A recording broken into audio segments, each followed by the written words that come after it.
আসসালামু আলাইকুম ফ্রেন্ডস, আজকে আমি নিয়ে চলে এসেছি শীতের দুধ পুলি পিঠে রেসিপি। অনেকেরই বক্তব্য থাকে যে দুধ পুলি পিঠে ফোটানোর সময় ফেটে যায়, আবার সকাল পর্যন্ত নরম থাকে না। আজকে রেসিপিটা দেখুন, থাকছে ছোট ছোট টিপস অ্যান্ড ট্রিক্স, যার মাধ্যমে দুধ পুলি পিঠে একটাও ফাটবে না, আবার সকাল পর্যন্ত নরম থাকবে। এর জন্য আমি প্রথমে জলকে ফুটিয়ে নিয়েছি। জল ফুটে গেলে তাতে শুকনো চালের গুঁড়ো অল্প অল্প পরিমাণে দিয়ে এইভাবে অনবরত নেড়ে চেড়ে নিচ্ছি। শুকনো চালের গুঁড়োগুলোকে একবারে সমস্ত অ্যাড করবেন না, অল্প অল্প পরিমাণে অ্যাড করবে। অ্যাড করে করে এইভাবে নাড়াচাড়া করে যখন স্ট্রাকচারটা এরকম রেডি হয়ে যাবে, তখন আমি গ্যাসটাকে বন্ধ করে দেব। এরপরে অন্য একটি পাত্রে সমস্ত আটাগুলোকে নামিয়ে নিচ্ছি, আর এই আটাটাকে অবশ্যই গরম গরম আপনারা মেখে নেবেন।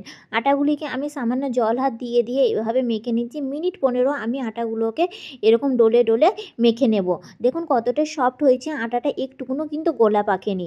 এইভাবে সমস্ত আটা রেডি হয়ে গেলে আমি রেখে দেব।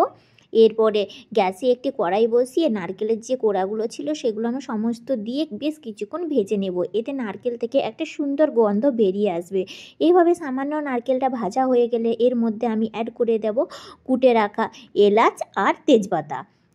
কুটে রাখা এলাচ আর তেজপাতাটা দিয়ে আবার আমি বেশ কিছুক্ষণ ভেজে নেব। এর থেকে যখন একটা সুন্দর গন্ধ বেরিয়ে আসবে, তখন আমি এর মধ্যে অ্যাড করে দিলাম চিনি আর জল। আপনাদের কাছে গুড় থাকলে অবশ্যই আপনারা অ্যাড করে গুড় দিয়ে করবেন। আমার কাছে অ্যাভেলেবেল ছিল না, তাই আমি চিনি দিয়েই করলাম। এরপরে চিনিটা যখন গলে যে রসালা ভাবটা সম্পূর্ণ শুকনো হয়ে যাবে, তখন আমাদের পুরোটা কিন্তু একদম রেডি হয়ে যাবে।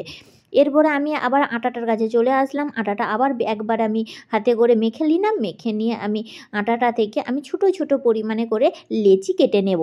যেহেতু দুধ পুলি পিঠে করব, তাই খুব বড় পরিমাণে লেচি কাটবো না, ছোটো ছোটো লেচিটাই কিন্তু দুধ পুলি পিঠের জন্য খুব উপযুক্ত হয়। বাস এইভাবে দেখুন লেচিগুলো সাইজগুলো ঠিক এই রকম হবে।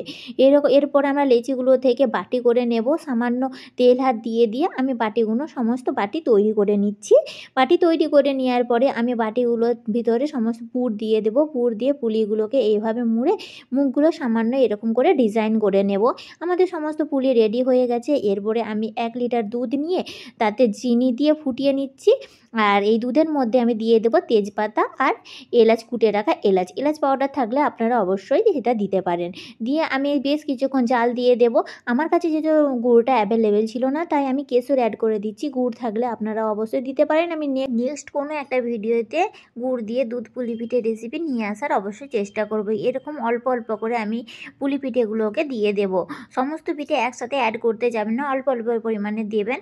আর চামচের দেখুন নিচের দিকটা করে অল্প অল্প নেড়ে নিচ্ছি। আর উপর থেকে আমি যে সমস্ত পুরগুলো আমার বেঁচে গিয়েছিল সেগুলো আমি উপর থেকে ছড়িয়ে দিচ্ছি। এতে দুধের সেন্টটা আর টেক্সচারটা খুব ভালো আসবে। এরপরে আমি মিনিট 15 লো টু মিডিয়াম ফ্লেমে ফুটিয়ে নেব, ফুটিয়ে নামিয়ে নেব।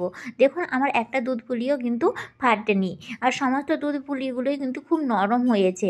ভিডিওটা যদি ভালো লাগে তো প্লিজ একটা লাইক আর কমেন্ট করে দিবেন। আর সমস্ত ভিডিও সবার আগে পাওয়ার জন্য সাবস্ক্রাইব করে বেল আইকনে প্রেস